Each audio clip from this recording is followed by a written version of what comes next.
Lake Anna, the Commonwealth's second largest lake that spans 3 counties and sees close to 3 million visitors a year.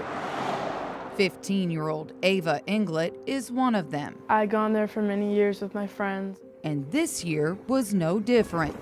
Ava kicked off her summer Memorial Day weekend like she always has on the lake she loves. We went out on the boat and we basically went tubing.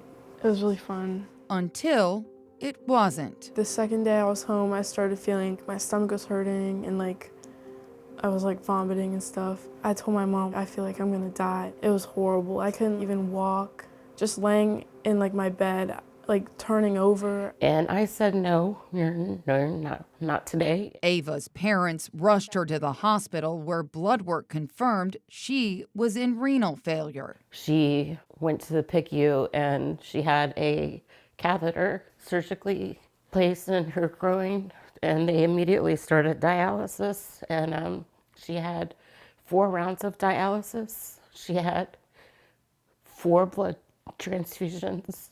It was really a lot. It was horrible because Ava was always healthy. Ava spent 10 days here and was diagnosed with a rare blood disorder called hemolytic uremic syndrome, or HUS. This is something Ava will have to deal with forever. It can cause high blood pressure. There's still a risk that she will go into kidney failure. Virginia Department of Health is investigating several cases of gastrointestinal illnesses in the Lake Anna area. Ava was not alone. 25 people, primarily minors, would be infected with E. coli. The majority contracted it after swimming in the lake over the holiday weekend. They need to do something to change because what they've been doing isn't working. And a lot of people got sick for no reason. That should have never happened. The state ultimately linked the illnesses to the lake exposure after closing their investigation July 2nd, but was not able to identify the source of the bacteria in the water.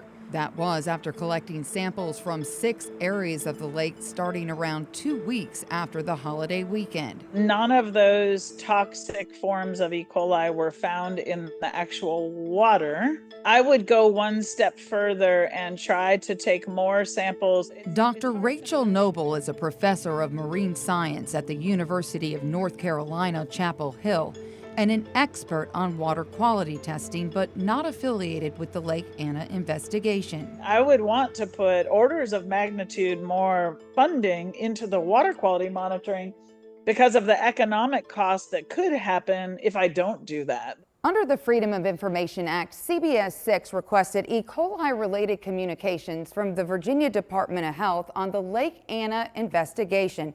They produced 700 plus documents, some redacted, which we took months to analyze. Included historical data on water sampling by the Department of Environmental Quality, which showed that E. coli levels had been taken monthly and were not elevated near the dam and mid-lake in 2021 and 2022, as they were at Goldmine Creek, which is near the sandbar where the majority of this summer's exposures took place. However, according to internal notes, testing was not consistently done near the sandbar the last 2 years because the DEQ says it was focusing on the lower portion of the lake for assessment purposes.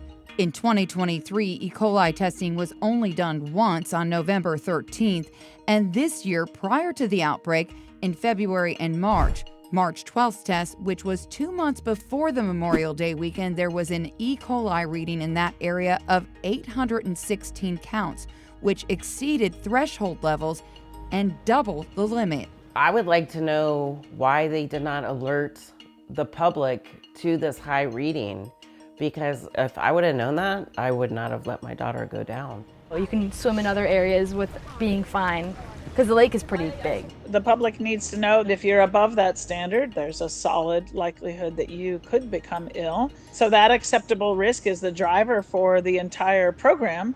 CBS 6 reached out to the Virginia Department of Health on why an advisory was not issued in March. A spokesperson said in part, Quote, it was outside the recreation season, and quote, VDH does not have a freshwater testing program. The DEQ added their bacteria monitoring program does not provide a real-time indication of swimming conditions for the public. If you do determine that there's a signal of a fecal contamination source there, it's hard to know how long that signal will persist. Health officials said the potential sources leading up to the holiday weekend were heavy rains, failing septic systems, boating discharge, swimmers, and livestock. Records we obtained show that investigators met with Virginia agriculture officials to encourage restricted cattle activity on the lake after documenting that cows in proximity of swimming in recreational water was concerning and was a potential point of exposure. When CBS 6 visited Lake Anna, cattle were spotted in the water. Well, I think everyone has a part in this. Maybe the farmers should keep their animals away from the water. The people that are doing the tests, I think do it more often or just tell people about it. This affects people a lot. Some people are affected lifelong. While state health officials have committed to making adjustments, Ava is not comfortable returning to her summer sanctuary. Ava's a water lover, and our family is too. And it's ruined it. She'll never put her pinky toe in a lake again. And that's a shame. Attorneys for the Inglet family have notified the Commonwealth of their intent to take legal action. The DEQ tells CBS 6 that in the future they will conduct monthly sampling at 7 sites throughout the lake, including the sandbar. Learn more about this story on our website, WTVR.com. In the studio, Laura French, CBS 6 News.